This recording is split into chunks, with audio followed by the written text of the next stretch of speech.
the GAN 12 Maglev. Is it worth $75? Let's find out.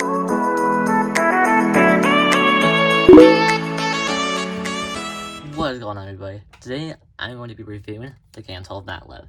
I'll go over the specs of the cube, the performance, the price of performance, how the performance matches the price of this cube, do some solves, talk to you about what I would change, and answer the big question you're probably wondering. Should you buy this cube? Okay, so let's get right into the specs of the cube. To do that, I'm going to take out the center cap. Let's do that. Okay, center cap off. Now we're first going to look at its spring compression. Or lack thereof, I'll explain later. And so without giving you a really big scientific QB-like answer, the spring compression basically means how tight the cube feels and how hard it is to turn. And I know, this is not technically spring compression system, but why it's not is a video for a whole nother day. So make sure to subscribe and hit the notification bell to be able to see that if it comes out. But just for the sake of simplicity and for the sake of this video, we're going to be referring to how this cube is tightened or loosened as spring compression. That's the short answer of what spring compression is. So as you may be able to see on this little disc, there are little numbers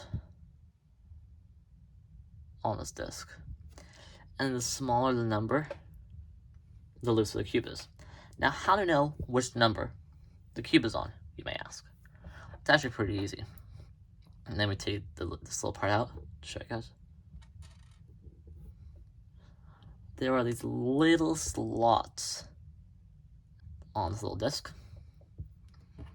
And whatever numbers line up with that slot is what spring compression is on. So right there on that slot, the number is 6. So that would mean this cube take a lot of effort to turn. Whereas if we were to put it on 1, it'd be super easy to turn. I like my cubes on 3. A nice middle ground for ease of turning, but also not having to worry about the cube being too loose. So much so that moves, so just slice moves, would be nearly impossible. Now let's move right on to the Maglev. To do that, I'm going to take a corner piece out. Let's do that. Corner piece out. Okay, so as you can see, there's a little magnet right here. And you guys might not know why that's super significant. Let me show you. And I know, you're probably like, you're breaking your GAN 12 Maglev. I'm not. I know what I'm doing. I've done this before. So if you guys can't see it in there, there is a lot of magnets in this cube. And those magnets you see on the inside, which are actually these magnets, repulse from the magnets inside the core, which you're probably able to see. This one makes it maglev, magnetic levitation, magnetic repulsion. And it allows the cube to turn itself.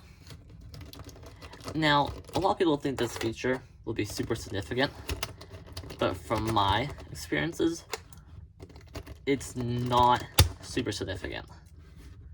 It helps with turning, because the magnets cause you more stability, but doesn't make it like the cubes turn itself all the time. Let me put this corner back in. Boom, corner in. So I feel like the Maglev gives this cube a lot of stability. I wouldn't necessarily say it allows the cube to turn itself overly much. Now let's move on to the next feature of this cube, the magnets. So the magnets aren't inside the cube. They're actually on the corner. And the magnets basically mean how much the edge and the corner stick together. Sometimes if they're super loose, the magnets just flow right past it. If it's super high, the magnet gets stuck to it and they have to move it. If it's medium, it's a nice balance of getting stuck to it, but then not too much so. I have my magnets on the lowest setting. I like being able to turn really fast and not having to worry about getting stuck. Now this is nice if you don't have a magnetic cube because it allows the layers to stay together better, making you not have to worry about corner cutting as much, which we'll get to later. Now let's go over something I think people get a little confused about. What's the difference between the Maglev version and the Leap version? Let me tell you all about it. And you may have noticed, there are actually no springs in this cube. It's because it doesn't need them. That's just design. It was a very cool GameCube. So the main difference between this Maglev and the Leap is that the Maglev has magnetic propulsion technology, as I already told you guys about, but this is UV coated, which allows you to hold the cube much better in your hands. If it's not UV coated, your hands kind of slip across it more, which isn't good when you turn it really fast. It also has a faster turning feel to it, which is obviously good if you're trying to speed solve. That's the main difference. And this cube is only a few dollars more expensive. So I'd say it is absolutely worth it to get this edition of the GAN 12. Now, let's go to the next topic of this video, corner cutting. Corner cutting is how much you can have a layer misaligned, but still be able to turn that layer anyways. So let's take a really good look at this here.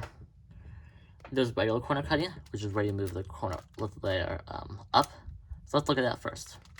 Line to line. Super easy. Around 35 degrees. Super easy. 45 degrees. A little more difficult. Kind of locks up at 45. See, much harder to do it. You can definitely do it, especially if you're turning like that, but it's much harder than just that. Now reverse corner cutting, which is where layers misaligned the other side. How much turn this layer? So let's do it just like this, no problem. Let's go straight to line, no problem. Let's say 30 degrees, no problem. 45 degrees of reverse corner cutting. Yeah, this is just impossible. You should never have to do this during a solve. To here, maybe. So let's see how we can do it here. No problem. Let's see, 45. That's okay though. You should never be there in a solve anyways. So I'd say this corner cutting is really good. Now let's just look at the turning itself. How smooth the cube can turn.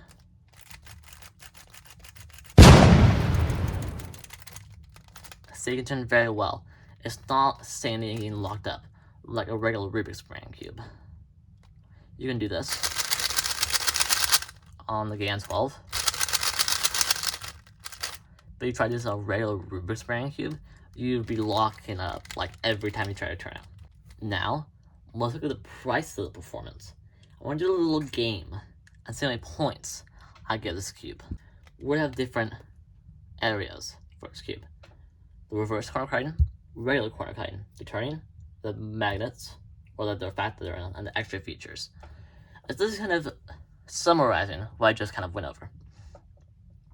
There are 20 points available for the reverse and regular corner cutting, 35 for the turn, 15 for the magnets or lack thereof, and 10 for its extra features. That leads to 1,200 points. So let's see here. Reverse corner cutting, like I went over, line to line. Maglev kind of comes in here. Line to line, super easy. 45, not so much. Line to line, good. So I'd say it could go pretty far. So I'd say I give this cube a 17 out of 20 on reverse corner cutting. And that's only because it cannot go crazy. I'd say 15 is about what I would expect from a good quality speed cube. And so this cube soars high above that expectation. Now, Let's take a look at its regular corner cutting. Regular corner cutting. Like I said earlier, lines of line, super easy. 45, kind of hard. Here though, can definitely do it.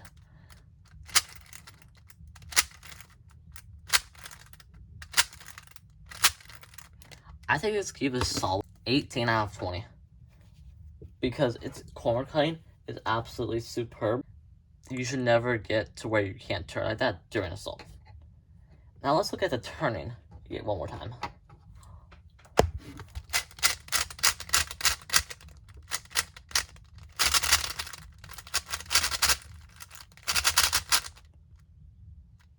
See, this is what I kind of get in trouble sometimes. Goes a little too far. Turns very, very well. I'd say out of 35 points available for turning on this cube, I'd say give it a solid 33. Now, if I were to give it full points, that means this cube would literally have to feel like butter.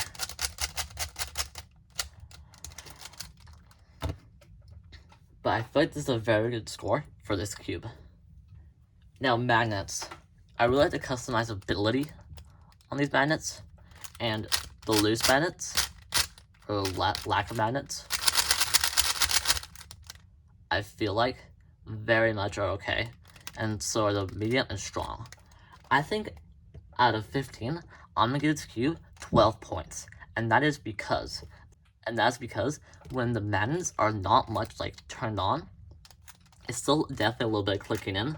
Medium, it's a lot more, and super strong magnets, basically impossible. So that's why I'm gonna give this cube 12 out of 15. Now let's look at its extra features. The Maglev. And I feel like this does help. While it does not actually make the cube turn itself all too much, it gives an incredible amount of stability to the cube. And the stability is what makes me not give this a super low rating for extra features. So extra features wise, I'm gonna give this cube a solid 7 out of 10. Only because the extra features do not make this cube the most amazing thing ever. So the total points altogether are 17, 18, 33, 12, and 7. This cube has a score of 88 out of 100. That is quite good. While you expect a GameCube to be much higher, I feel like that very much so suits this cube. And assuming that 70% is an average cube, 80% is superb, and 90% is the most amazing cube ever, I seriously feel like 88 is a good score. Because that really shows how this cube is very good, but that's not the most amazing thing ever, either.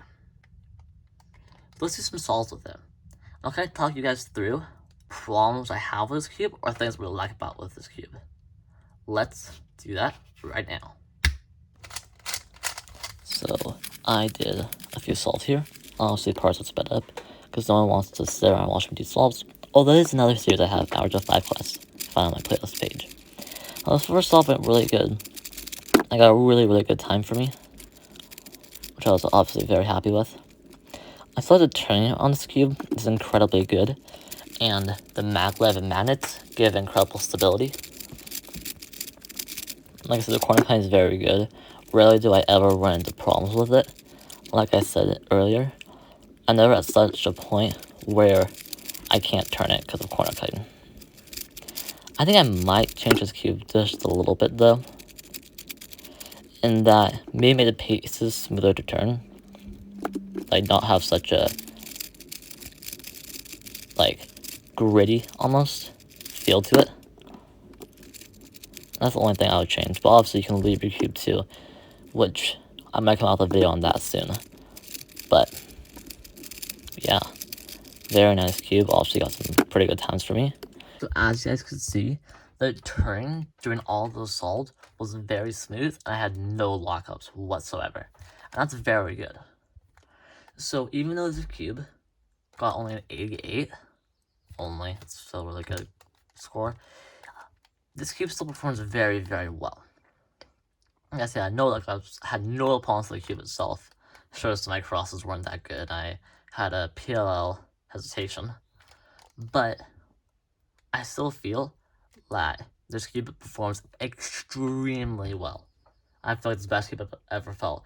And I've felt everything from the Rubik's brand to the Morphing E cube to, again, another game cube, which I might be reviewing another day. But yeah, this cube performs so very crazy well. It's actually pretty insane. Now, let's move on to the next segment of this review. Changes I would make to this very cube. The main thing I would change was have an ability to change the Maglev-ness that this cube has. For this really only change I would make. Because that way you can feel if you really want to turn a lot itself or you want to turn itself a little bit. That's pretty much the only change I would make. That is just how good this cube is. Now, the big question you are definitely wondering about, and the reason you clicked on this video. Should you buy this cube? Okay, that's a very hard question to answer because it's different to each person. But what I would say is that if you're a beginner, right, averaging 2 minutes to 40 seconds, would I say you should buy this cube? No. Because that means you're still newer to cubing and you don't know if you're going to stick with it or not.